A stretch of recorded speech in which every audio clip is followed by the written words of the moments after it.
In today's readings, we hear almost two contradictory approaches to wealth. In the gospel, we hear of these women who provide from their resources for the Lord and for his apostles.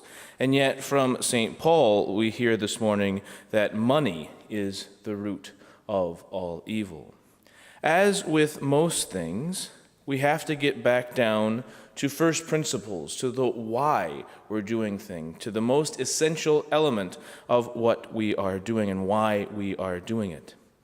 Money itself is not evil, but if our motives in pursuing money and our motives in possessing money are, it can be a bad thing for us.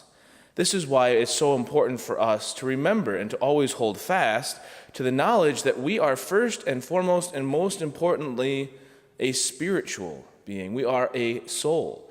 We are created in the image and likeness of God through the fact that we are ensouled. And yet so much of our culture, so much of our society prioritizes the physical and the mental experience to the almost a complete negation of the spiritual experience. And yet, as St. Thomas Aquinas clearly shows us and tells us, the form of the body, what gives us our essence, what makes us human, is our soul. And so the pursuit of wealth for the sake of power, the pursuit of wealth for itself, is evil because it's inhuman. It leads us away from God. It actually doesn't draw us closer.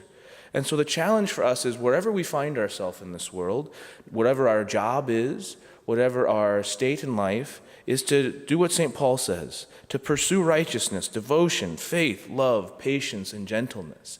And then whatever corporeal and physical and earthly things we have can, like the women in the gospel today, be used for the support of the church, the building up of the kingdom, and the spreading of the gospel.